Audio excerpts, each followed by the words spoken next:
Yes तो मैंने sir. अभी आपको क्या बात बताई, मैंने अभी आपको सिंपल ये बात बताई थी कि मिसाल के तौर पे अगर ये क्लोरोप्लास्ट और माइटोकॉन्ड्रिया दोनों क्या हैं, दोनों सेल्फ रेप्लिकेटिंग ऑर्गेनेलीज हैं। मतलब क्या होता है सेल्फ रेप्लिक, ये आपको नजर आ रही थी जब मैंने बताया था, तब स्लाइड नजर आ रही थी, ये बताया था। देखें दोनों yes self sir. Replicating organelles हैं, दोनों आराम से दो डिवाइड हो सकते हैं। जैसे ये क्लोरोप्लास्ट है, ये बीच में से डिवाइड होके दो क्लोरोप्लास्ट बना लेगा, और माइटोकॉन्ड्रिया भी डिवाइड होके दो माइटोकॉन्ड्रिया बना सकता है। तो इसका मतलब क्या हो गया कि ये जो है वो सेल्फ रेप्लिकेटिंग ऑर्गेनेलीज होते हैं।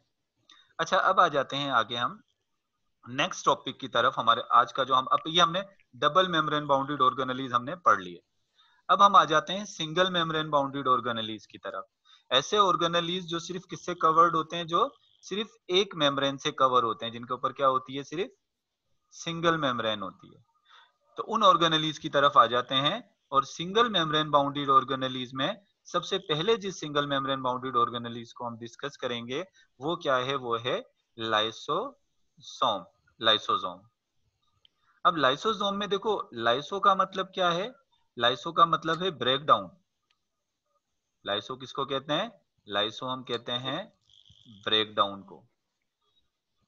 और सोमास का मतलब क्या होता है, सोमोस का मतलब होता है बॉडी। लाइसो का मतलब होता है ब्रेकडाउन, और सोमा का मतलब क्या होता है, सोमा का मतलब होता है बॉडी। यानी बेसिकली क्या होता है कि लाइसोसोम ऐसी बॉडीज हैं जो चीजों को क्या करती हैं, जो चीजों को बेसिकली जो है वो ब्रेक डाउन करने का काम करते हैं। किसका काम करते हैं, ये चीजों को ब्रेक डाउन करने का काम करते हैं। कैसे ब्रेक डाउन करने का काम करते हैं इसको आगे डिस्कस करेंगे। पहले हम लाइसोसोम के कुछ जर्नल से कैरेक्टरिस्टिक इसकी देख लेते हैं। सबसे पहले तो देखो, लाइसोसोम क्या है, ये सिंगल मेम्ब्रेन बाउंडेड है। सिंगल मेम्ब्रेन बाउंडेड का मतलब क्या होता है, एक ही मेम्ब्रेन होती है। अब इसके ऊपर कोई दूसरी मेम्ब्रेन नहीं है, ये जो मैंने येलो कलर की बनाई है एक ही मेम्ब्रेन बाउंडेड है। और ज्यादातर ये क्या होते हैं, ज्यादातर ये स्फेरिकल बॉडी होते हैं। देखिए इस तरह से मैंने राउंड बनाई है, तो इसका मतलब क्या है, ये कैसी बॉडी है, ये स्फेरिकल जो है वो बॉडी होते हैं। इसके अलावा फाउंड इन एनिमल सेल, ये भी इंपॉर्टेंट पॉइंट है कि ये कौन से सेल में होते हैं, ये एनिमल सेल में होते हैं। लाइसोसोम एनिमल के सेल में होते हैं, प्लांट के सेल में लाइसोसोम नहीं होते। अगर प्लांट के सेल में लाइसोसोम नहीं होते तो प्लांट के सेल में लाइसोसोम का काम कौन करता है, प्लांट के सेल में लाइसोसोम का काम वैक्यूल करता है। प्लांट के सेल में लाइसोसोम नहीं होते। ये किस में होते हैं, ये बेसिकली एनिमल सेल्स के अंदर मौजूद होते हैं। इसके अलावा अब हम आ जाते हैं इसके, ये तो हमने इसकी कैरेक्टरिस्टिक्स देखी कि सिंगल मेम्ब्रेन बाउंडेड होता है। इसकी शेप कैसी होती है, ज्यादातर स्फेरिकल होती है। और ये किस में पाया जाता है, ये एनिमल्स के सेल में पाया जाता है। इसके बाद हम इसके फंक्शंस की तरफ आ जाते हैं कि ये काम क्या करता है। अगर फंक्शंस की बात करें तो देखें, पहला तो फंक्शन ये कह रहा है दे कंटेन डाइजेस्टिव एंजाइम।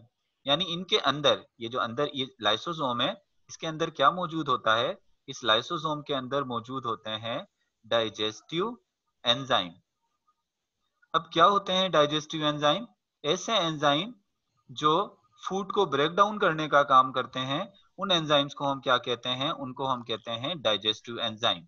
मतलब जो डाइजेशन में हेल्प करते हैं। अब मैं कुछ डाइजेस्टिव एंजाइम की अगर आपको एग्जांपल दूं, इनको आप हाइड्रोलाइटिक एंजाइम भी कह सकते हो। अब मैं डाइजेस्टिव एंजाइम की अगर आपको एग्जांपल दूं, तो एक डाइजेस्टिव एंजाइम है प्रोटीएज। प्रोटीएज किसको ब्रेक डाउन करता है, प्रोटीएज ब्रेक डाउन करता है प्रोटीन को। ये किसकी डाइजेशन करता है, प्रोटीएज प्रोटीन की डाइजेशन करता है। फिर एक दूसरा डाइजेस्टिव एंजाइम है लाइपेज। लाइपेज किसकी डाइजेशन करेगा, ये लिपिड्स की डाइजेशन करता है लाइपेज। ऐसा ही एमाइलेज होता है जो किसकी डाइजेशन करता है, स्टार्च की डाइजेशन करता है। तो ये जो डाइजेस्टिव एंजाइम्स हैं, जो मैंने अभी आपको तीन एग्जांपल्स जो मैंने आपको बताई हैं, ये डाइजेस्टिव एंजाइम कहाँ मौजूद होते हैं, ये मौजूद होते हैं बेसिकली लाइसोसोम में। तो लाइसोसोम में डाइजेस्टिव एंजाइम मौजूद होते हैं। अब डाइजेस्टिव एंजाइम मौजूद होने की वजह से ये किस चीज में हेल्प करते हैं, ये हेल्प करते हैं डाइजेशन में। लेकिन यहाँ डाइजेशन भी कौन सी वाली डाइजेशन की बात हो रही है, यहाँ डाइजेशन हो रही है की बात हो रही है इंट्रासेलुलर डाइजेशन की।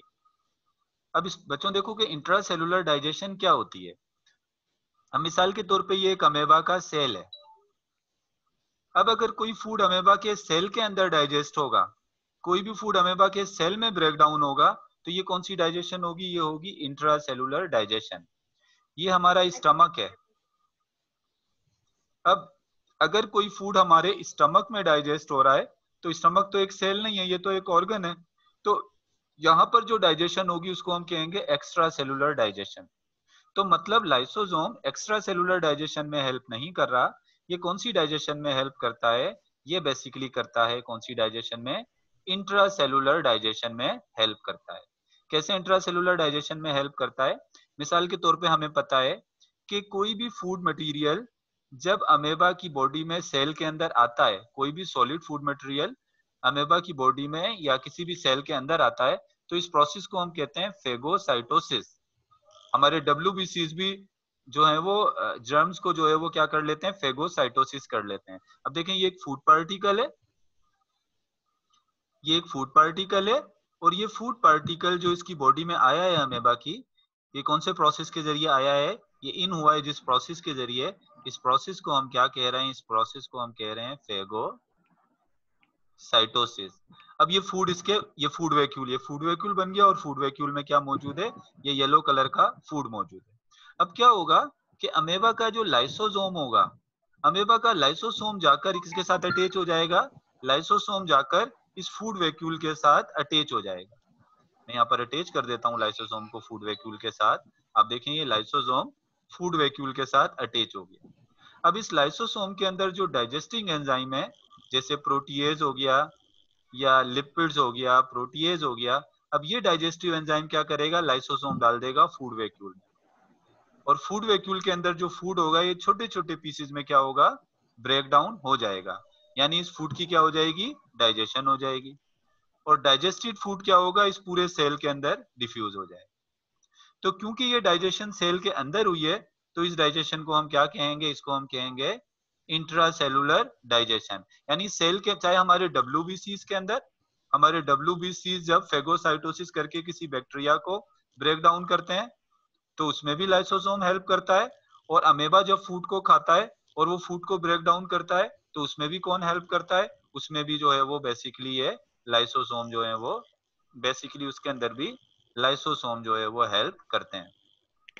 तो इसका मतलब क्या हुआ कि लाइसोसोम ऐसे सेल में ज्यादा होता है जो किस चीज का काम करते हैं? जो बेसिकली फेगोसाइटोसिस का काम करेंगे, उन सेल्स के अंदर लाइसोसोम ज्यादा होता है। प्लांट तो अपना फूड खुद ही बनाते हैं, तो इसी वजह से प्लांट को बाहर से फूड की जरूरत नहीं होती, तो प्लांट के अंदर इसी वजह से लाइसोजाइम नहीं होता। तो पहला काम इसका क्या हो गया? क्योंकि इसके अंदर डाइजेस्टिव एंजाइम होते हैं, तो डाइजेस्टिव एंजाइम होने की वजह से किस चीज में हेल्प करता है? इंट्रासेलुलर डाइजेशन में। स्टूडेंट, आपको इंट्रासेलुलर डाइजेशन क्लियर हो गई? आगे चलूं? नो सर, एक बार फिर से रिपीट करिएगा।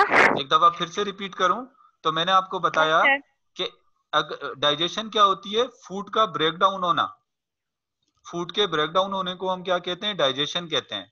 अब मिसाल के तौर पे अगर किसी सेल के अंदर फूड ब्रेक डाउन होगा, ये अमेबा का सेल है, अमेबा के सेल के अंदर ये फूड आ गया। अब इस फूड ने क्या करना है? इस फूड ने छोटे छोटे पीसेस में ब्रेक डाउन होना है। अब इस छोटे छोटे पीसेस में ब्रेक डाउन होने के लिए इसको हेल्प कौन करेगा? इसको हेल्प करेगा कौन? Lysozyme, lysosome. Lysosome digestive enzyme release करके इस फूड को क्या करेंगे? ब्रेक डाउन करेंगे। क्योंकि ये फूड सेल के अंदर ब्रेक डाउन हुआ है, तो इस डाइजेशन को हम क्या कह रहे हैं? इसको हम कह रहे हैं इंट्रासेलुलर डाइजेशन। तो अमेबा किस चीज में, सॉरी, लाइसोसोम किस चीज में हेल्प करता है? ये करता है इंट्रासेलुलर डाइजेशन में हेल्प। अच्छा, इसके बाद दूसरा काम क्या है? Destroy foreign particles and worn out cellular component. अब देखो, सेल की एक खुसूसियत ये होती है, ये एक सेल है, सेल किसी भी फालतू चीज को अपने अंदर नहीं रखता। क्या है कि सेल की एक कैरेक्टरिस्टिक है, कोई भी फालतू चीज वो अपने अंदर रखेगा नहीं। अब न्यूक्लियस जब तक काम कर रहा है तो सही है, माइटोकॉन्ड्रिया भी काम कर रहा है तो वो सेल के अंदर रहेगा। मिसाल के तौर पे ये माइटोकॉन्ड्रिया एक्टिव है, ये सेल में रहेगा। लेकिन ये माइटोकॉन्ड्रिया वर्न आउट हो गया, यानी खराब हो गया है, अभी ये डेड हो गया, अब इसकी जरूरत नहीं है। जब अब इसकी जरूरत नहीं है तो लाइसोसोम क्या करेगा? लाइसोसोम इस माइटोकॉन्ड्रिया को अपनी बॉडी के अंदर लेकर, यानी किसने अपने अंदर ले लिया? इसने, लाइसोसोम ने। ये लाइसोसोम है जो मेम्ब्रेन है। अब ये माइटोकॉन्ड्रिया किसके अंदर चला गया? लाइसोसोम में। और लाइसोसोम क्या करेगा? इस माइटोकॉन्ड्रिया को छोटे छोटे पीसेस में ब्रेक डाउन कर, और ब्रेक डाउन करने के बाद वो जो उसका मटेरियल होगा वो सेल क्या कर लेगा, फिर उसको यूज कर लेगा। या इसी तरीके से क्या होता है कि अगर हमारे सेल में ग्लाइकोजन ज्यादा जमा हो गया तो लाइसोसोम क्या करेगा, अपनी बॉडी के अंदर उसको ग्लाइकोजन को अपने अंदर लेकर और ग्लाइकोजन को छोटे छोटे पीसेस के अंदर क्या करेगा, या उसको ग्लूकोज में ब्रेक डाउन करके सेल से बाहर निकाल देगा। तो मतलब क्या हो गया कि सेल डिस्ट्रॉय कर देता है फॉरेन पार्टिकल, यानी बाहर से सेल के अंदर कोई चीज आई और वो सेल के काम की नहीं है तो सेल क्या करेगा, उसको डिस्ट्रॉय कर देगा। कौन इसको डिस्ट्रॉय, सेल उसको डिस्ट्रॉय करेगा, लेकिन उसको डिस्ट्रॉय करने में कौन हेल्प करेगा, लाइसोसोम, क्योंकि लाइसोसोम के पास ही ऐसे एंजाइम है जो इसको ब्रेक डाउन कर सकें। और वर्न आउट, जो किसी काम के जो सेल के पार्ट्स नहीं होते उनको भी क्या कर देता है, उनको भी लाइसोसोम डिस्ट्रॉय कर देता है। यहां तक क्लियर हो गया? आगे चलते हैं लाइसोसोम के और मजीद एक कैरेक्टरिस्टिक्स की तरफ। तो सिंपल सी बात हो गई कि लाइसोसोम किसी फालतू चीज को सेल में रहने नहीं देगा। लेकिन एक सर और बात है। सर, जी जी पूछें। सर इस प्रोसेस को क्या कहते हैं? इस प्रोसेस को कौन से वाले, उसमें वैसे अपने किसी को नहीं रहने देता, इस प्रोसेस को हम ऑटोफेगी ऑटोफेगी कहते हैं। आपकी बुक में एक चीज थोड़ी सी गलत लिखी हुई है वो मैं, लेकिन आपकी बुक में लिखी हुई है भी आपको आगे बताऊंगा। एक होता है ऑटोफेगी, एक क्या होता है ऑटोफेगी, और एक होता है ऑटोलाइसिस। ऑटोलाइसिस का लफ्ज आपकी बुक में इस्तेमाल नहीं किया गया, ये मैं भी आपको बताऊंगा क्या फर्क होता है ऑटोफेगी में। ये बात तो ऑटोफेगी वाली हो गई। देखो सेल ने क्या किया। जी जी हाँ पूछो। बोले सर, बोले आप। मैं कह रहा हूँ कि देखो वर्न आउट पार्ट था ना सेल का, जो खराब वाला पार्ट था उसको ये खुद खा गया, अपने खराब पार्ट को लाइसोसोम खुद ही खा गया। तो इस प्रोसेस को हम क्या कह रहे हैं, ऑटोफेगी, यानी अपने ही पार्ट को ईट करना। अब आप पूछो, आप क्या पूछ रहे हो? टोटल सर कितने एंजाइम होते हैं डाइजेस्टिव एंजाइम? देखो डाइजेस्टिव एंजाइम में मैंने आपको एक तो तीन तो मैंने आपको बता दिए, प्रोटीएज हो गया, एक लाइपेज हो गया, और एक जो है वो अमाइलेज टाइप का अमाइलेज भी होता है। इसके अलावा न्यूक्लियस वगैरह भी बहुत सारे एंजाइम्स होते हैं, 10-15 तो एंजाइम इसके अंदर होते ही हैं इस तरह के। ये तो मैं वो बता रहा हूँ जो जनरली आपके काम के हैं। अच्छा इसके अलावा देखें, दे आर कॉल्ड, जी जी सर लाइसोसोम गोल्जी ऑपरेटस से निकलते हैं ना? हाँ गोल्जी ऑपरेटस से बनते हैं। अभी मैंने आपको एक फंक्शन गोल्जी ऑपरेटस का नहीं बताया था कि गोल्जी ऑपरेटस से ही लाइसोसोम बनते हैं। ये देखो गोल्जी ऑपरेटस के अंदर जो गोल्जी वेसिकल्स होते हैं ना, जो ऊपर बने हुए होते हैं छोटे से, ये गोल्जी वेसिकल जब यहाँ से हटते हैं तो ये क्या बना लेते हैं, ये लाइसोसोम बना लेते हैं। तो लाइसोसोम गोल्जी ऑपरेटस ही की प्रोडक्ट है। लाइसोसोम को कौन बनाता है, गोल्जी ऑपरेटस ही लाइसोसोम बनाते हैं। ये भी आप एक फंक्शन ले सकते हो, एक स्पेशल, किसका फंक्शन, गोल्जी ऑपरेटस का। सर गोल्जी बॉडीज तो प्लांट्स में भी होते हैं, फिर उसमें लाइसोसोम क्यों नहीं है? तो प्लांट्स के अंदर गोल्जी बॉडीज होते हैं, मगर प्लांट्स के अंदर जो है लाइसोसोम नहीं बनते। यानी प्लांट्स के अंदर जो गोल्जी बॉडीज होती हैं वो उस तरह के प्रोटीएज या उस तरह के वो एंजाइम उसमें बनकर उसके पास आते ही नहीं है, तो वो गोल्जी बॉडीज उस तरह के एंजाइम बना के लाइसोसोम नहीं बनाती प्लांट के अंदर। सर वेजिकल तो होते हैं ना उसमें? वेजिकल होते हैं, लेकिन वो वेजिकल किसी दूसरे काम के लिए होते हैं। वो वेजिकल चीजों को एक जगह से दूसरी जगह ट्रांसफर करने का काम करते हैं, लेकिन वो वेजिकल किसमें कन्वर्ट नहीं होते, लाइसोसोम में वो वेजिकल कन्वर्ट नहीं होते। लाइसोसोम में जो वेजिकल कन्वर्ट होते हैं वो सिर्फ किस सेल में होते हैं, वो एनिमल सेल के अंदर होते हैं। अच्छा अभी तक देखें। जी जी पूछें। सर अगर ये वेसिकल गोल्जी ऑपरेटस तो ये दोबारा भी हो सकते हैं? हाँ ये दोबारा बनते रहते हैं, टूटते रहते हैं, नए बनते रहते हैं। मिसाल के तौर पे देखो ये एक वेजिकल बना, सॉरी ये एक वेजिकल बन गया गोल्जी कॉम्प्लेक्स में, बन गया ना ये वेजिकल, और यहाँ से ये टूट गया। टूटने के बाद क्या हुआ, यहाँ से हट गया, ये हट गया यहाँ से। अब क्या होगा, जब यहाँ से ये हट गया तो इस जगह पर फिर दूसरा एक वेजिकल बन जाएगा। ऐसे बनते वॉर्न आउट में नए नए बनते रहते हैं गोल्जी ऑपरेटस के अंदर या गोल्जी बॉडीज में। तो अब हम एक और चीज की तरफ आ जाएं कि इसको हम सुसाइड सेक क्यों कहते हैं। लाइसोसोम को हम सुसाइड सेक भी कहते हैं, मतलब खुदकुशी के खाने। इनको हम क्या कह रहे हैं, इनको हम खुदकुशी के खाने कह रहे हैं। क्यों कहते हैं इसको हम खुदकुशी के खाने, देखो ये एक सेल है, सही है।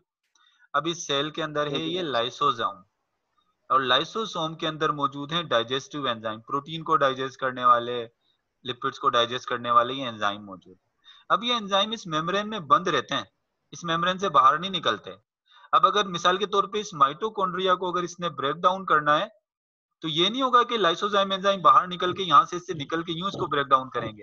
ये माइटोकॉन्ड्रिया इसके अंदर जाएगा और अंदर जाकर इसको क्या कर देंगे, ये ब्रेक डाउन कर देंगे। इसी तरीके से ये जो फूड वैक्यूल है, फूड वैक्यूल के अंदर फूड है, तो फूड वैक्यूल के अंदर ही सिर्फ ये डाइजेस्टिव एंजाइम जाएंगे, यानी ये डाइजेस्टिव एंजाइम रिलीज होके साइटोप्लाज्म में नहीं जाएंगे, क्योंकि अगर ये डाइजेस्टिव एंजाइम साइटोप्लाज्म में चले जाएं तो साइटोप्लाज्म के अंदर भी तो प्रोटीन होता है, वो तो उस प्रोटीन को ही डिस्ट्रॉय कर देंगे, सेल के सारे प्रोटीन को डिस्ट्रॉय कर देंगे। कभी कभी ऐसा भी होता है कि क्या होता है कि कभी कभी अगर सेल के अंदर किसी रीजन की वजह से ये लाइसोसोम है, अगर इन लाइसोसोम की मेम्ब्रेन रप्चर हो जाए, यानी लाइसोसोम की यहाँ से क्या हुई, ये मेम्ब्रेन रप्चर हो गई, ऐसे ही ये मेम्ब्रेन रप्चर हो गई, इस लाइसोसोम की भी क्या हो गई, ये मेम्ब्रेन रप्चर हो गई यहाँ से। जब लाइसोसोम की मेम्ब्रेन रप्चर हो जाती है तो जितने भी डाइजेस्टिव एंजाइम है ये कहाँ निकल जाते हैं, बाहर, ये लाइसोसोम से कहाँ निकल गए, बाहर। और लाइसोसोम से बाहर निकलने के बाद ये क्या करते हैं, पूरे सेल के प्रोटोप्लाज्म को या साइटोप्लाज्म को डिस्ट्रॉय कर देते हैं, उसके पूरे डाइजेस्टिव एंजाइम को क्या करते हैं, डाइजेस्टिव एंजाइम अपने ही सेल के प्रोटीन को सब डिस्ट्रॉय करके सेल को खत्म कर देते हैं। तो अब क्या होगा, सेल अपने ही एक ऑर्गेनेलिज की वजह से सेल ने सुसाइड कर ली, सेल ने सुसाइड कर ली, सेल खत्म हो गया। तो इसी वजह से इनको हम क्या कहते हैं, इनको हम कहते हैं सुसाइड सेक, खुदकुशी के खाने। और ये जब इसने अपने ही सेल को पूरा खत्म कर दिया तो इस प्रोसेस को हम कहेंगे ऑटोलाइसिस, ऑटोलाइसिस, यानी अपने सेल ही को खुद ही अपने सेल को डिस्ट्रॉय कर दिया। लेकिन हैदराबाद बोर्ड की जो ये सिंध बोर्ड की जो बुक है उसमें इस प्रोसेस को लिखा हुआ है ऑटोफेगी, जबकि मैंने आपको बताया ऑटोफेगी इसको नहीं कहते, ऑटोफेगी तो इसको कहते हैं कि अपने किसी पार्ट को खा जाए, यानी माइटोकॉन्ड्रिया किसी काम का नहीं था, उसने माइटोकॉन्ड्रिया को खा लिया तो ये ऑटोफेगी हो गया।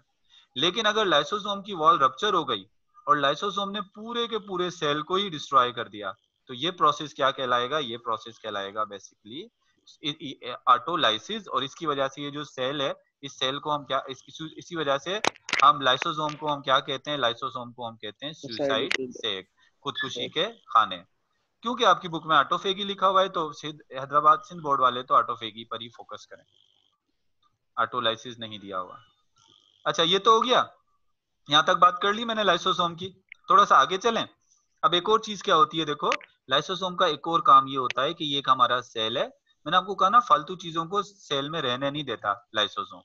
अब क्या होता है, ग्लाइकोजिन अगर आपकी सेल में ज्यादा जमा हो जाए तो जमा होता रहेगा और ये क्या करेगा, पूरे सेल को फिल कर देगा, जमा होता रहेगा और ये पूरे सेल को क्या कर देगा, ये लाइसोसोम जो है ये ग्लाइकोजिन पूरे सेल में जमा हो जाएगा।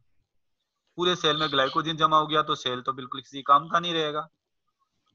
और इसी तरीके से अगर लिपिड्स हैं, लिपिड्स भी जमा होते चले जाएंगे, क्योंकि लाइसोसोम के अंदर कुछ एंजाइम होते हैं, जैसे लाइपेज एंजाइम है, वो लिपिड्स को ब्रेक डाउन करके बाहर निकाल देगा। ग्लाइकोजिन अगर ज्यादा है तो ग्लाइकोजिन को ब्रेक डाउन करके बाहर निकाल देगा, तो सेल में किसी चीज को जमा होने नहीं देता। लेकिन अगर किसी की बॉडी के सेल्स में लाइसोसाइम सही तरीके से काम नहीं कर रहे, या तो लाइसोसाइम है नहीं, या तो लाइसोसोम नहीं लाइसोसोम, या तो लाइसोसोम है नहीं या लाइसोसोम है तो लेकिन उनमें डाइजेस्टिंग एंजाइम मौजूद नहीं है। अगर किसी के पास ये प्रॉब्लम होता है तो उससे डिजीज होती है और उन डिजीज को हम कहते हैं लाइसोसोमल स्टोरेज डिजीज। लाइसोसोम के प्रॉपर काम ना करने की वजह से जो प्रॉब्लम आती है उसको हम क्या कहते हैं, या जो डिजीज होती है उस डिजीज को हम कहते हैं लाइसोसोमल स्टोरेज डिजीजेस। अब देखो लाइसोसोमल स्टोरेज 30 से ज्यादा डिफरेंट टाइप की लाइसोसोमल स्टोरेज डिजीजेस हैं, लेकिन आपकी बुक में सिर्फ 3 ही दी हुई हैं। आपकी बुक में कितनी दी हुई हैं, 3। उन 3 लाइसोसोमल डिजीजेस में सबसे पहले है टे-सेक डिजीज। अब टे-सेक डिजीज के कंसिक्वेंसेस क्या हैं, कि अगर कंसिक्वेंसेस का मतलब इसके रिजल्ट्स क्या हैं, अगर ये हो जाती है तो इसके कंसिक्वेंसेस क्या हैं, इसकी वजह से नुकसानात क्या होते हैं, इसके रिजल्ट्स क्या हैं, इसके असरात क्या होते हैं। कंसिक्वेंसेस को हम यहाँ पर असरात के तौर पे भी ले सकते हैं कि इसके असरात क्या होते हैं। तो इधर देखें लाइसोसोमल डिजीज के अगर हम कंसिक्वेंसेस देखें तो लाइसोसोमल डिजीज के कंसिक्वेंसेस में सबसे पहले तो क्या होता है, मेंटल रिटार्डेशन। यानी जैसे मैंने आपको एक बात बताई थी, अगर हमारे ब्रेन के सेल्स में लाइसोसोम सही तरह से काम नहीं कर रहे तो ब्रेन के सोइल में लिपिड्स बहुत ज्यादा जमा हो गया। जब लिपिड्स बहुत ज्यादा जमा हो गया तो न्यूरॉन ने काम करना छोड़ दिया, तो उसकी वजह से क्या हो गई, उसकी वजह से हो जाती है मेंटल रिटार्डेशन। और आइस के सेल्स भी इससे अफेक्टेड होते हैं तो ब्लाइंडनेस भी हो जाती है, और डेथ बाय एज 3।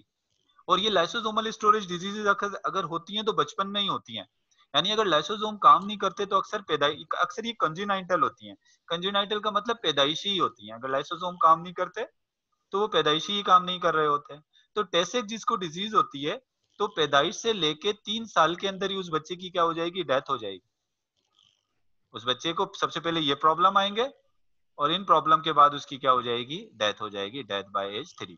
आपकी बुक में सिर्फ इतना ही जो है वो टेसेक डिजीज को जो है वो एक्सप्लेन और ये किया हुआ है। हेरिडिटी कुछ हेरिडिटरी भी होती हैं, कंजेनाइटल हेरिडिटरी हो सकती है, सही, ठीक। अथवा डेवलपमेंटल प्रॉब्लम की वजह से भी हो सकती है। अच्छा, उसके बाद दूसरे नंबर पर जो डिजीज है उसको हम कह रहे हैं गॉचर डिजीज। गॉचर डिजीज के अंदर क्या होता है, मिसाल के तौर पे अगर ग्लाइकोजिन है, अगर ग्लाइकोजिन सही तरीके से काम नहीं कर रहा, ग्लाइकोजिन जो है वो क्या कहते हैं ब्रेक डाउन करने वाला एंजाइम अगर सही तरीके से काम नहीं कर रहा, तो क्या होता है, तो ये होता है कि हमारे लिवर और स्प्लीन में ग्लाइकोजिन बहुत ज्यादा जमा होने की वजह से वो इनलार्ज हो जाते हैं। लिवर और स्प्लीन इनलार्ज हो जाते हैं तो अपना काम भी सही तरीके से नहीं करते। नहीं करते। और उसके अलावा इरोजन ऑफ लॉन्ग बोन्स, और इसकी वजह से, इस प्रॉब्लम की वजह से बाज़ दफा कुछ हमारे मेटाबॉलिक फंक्शन पे भी फर्क पड़ता है, जिसकी वजह से हमारी लॉन्ग बोन्स होती हैं, जैसे फीमर हो गई, ह्यूमर हो गई, लॉन्ग बोन्स, इनके अंदर से कैल्शियम बाहर रिलीज होना शुरू हो जाती है, तो इनकी इरोजन होना शुरू हो जाती है, हड्डियों का झड़ना शुरू हो जाता है। हड्डियों का झड़ने का मतलब क्या होता है, उनके अंदर जो कैल्शियम होती है वो कैल्शियम जो है उनमें डिपॉजिट नहीं हो पाती, वो बाहर निकल जाती है, तो उसकी वजह से क्या होता है, बोन्स वीक होती हैं। उसके इसमें भी मेंटल रिटार्डेशन भी होती है, और ये होती है सिर्फ इन्फेंटाइल फॉर्म ओनली। इन्फेंटाइल किसको कहते हैं, जो दूध पीने वाले बच्चे होते हैं, और इसमें भी अर्ली एज के अंदर जो है वो क्या हो जाती है, डेथ हो जाती है गॉचर डिजीज में। ज्यादातर टेसेक्स डिजीज है वो लिपिड ज्यादा जमा होने की वजह से होती है, और गॉचर डिजीज जो है वो ग्लाइकोजिन की वजह से। फिर तीसरी जो डिजीज है वो क्रेब्स डिजीज है। क्रेब्स डिजीज के अंदर क्या होता है, सबसे पहले तो लॉस ऑफ माइलिन। माइलिन आपको पता है क्या होता है, कि जो हमारे न्यूरॉन होते हैं, ब्रेन के सेल जो न्यूरॉन होते हैं, उनके ऊपर एक लिपिड की लेयर होती है जिसको हम क्या कहते हैं, जिसको हम कहते हैं माइलिन। अब ये अगर आपके सेल्स के अंदर जब लिपिड ज्यादा होता है तो लाइसोसोम क्या करते हैं, उसको बाहर रिलीज करा देते हैं, और फिर क्या होता है, वो बाहर लिपिड की एक लेयर आ जाती है एक्सॉन के, जिसको हम क्या कहते हैं, माइलिन।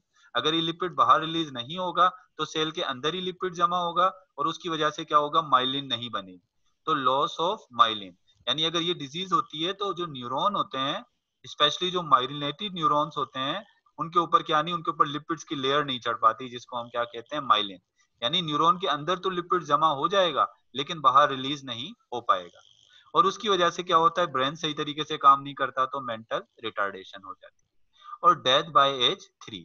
और 3 साल की उम्र में ही क्या हो जाती है, सॉरी 2 साल की उम्र में ही क्या होती है, डेथ हो जाती है। So it was all about lysosome. What I told you about lysosome, first of all, I told you about lysosome that lysosomes are single membrane bounded organelles, and mostly they are spherical in shape, or they are spherical body. Where they are found only in animal cell. After that, I told you about the functions of lysosome. As name indicate, lyso means breakdown, or somas means bodies. So means lysosomes are some sort of body which help in the breakdown of food particle, breakdown of worn out part of cells. And what is their function? So first of all, I told you that they help in intracellular digestion. If someone asks you that why they help in intracellular digestion, because they have digestive enzyme. Because they have digestive enzyme. And what is intracellular digestion? Digestion of food which take place inside the cell. For example, this is a food particle. When this food particle break down into smaller particles inside the cell, this is called intracellular digestion. So they help in intracellular digestion. After that, they destroy foreign particle if something from outside enter into the cell which is not useful for the cell, so it will break down by the enzymes of lysosome. Lysosome will break down this foreign particle. Even the cell's own worn out particle ऐसे cell के अपने particle जो किसी काम के नहीं होते, worn out particle और component of cell are also destroyed by lysosome. And lysosomes are also called suicide sac. Why these are called suicide sac? Because when their membrane rupture, their lysozyme enzyme release their digestive enzyme release into the cytoplasm and they destroyed whole cytoplasm of the cell. That's why they are called suicide sac. And according to your book, this process is called autophagy, and it is also called autolysis. After that, I also told you about lysosomal storage disease. When lysosome do not work properly, when there is a lack of lysosomal enzyme, different type of diseases occur which are called lysosomal storage diseases. More than 30 type of lysosomal diseases have been discovered, but in your book only three are mentioned.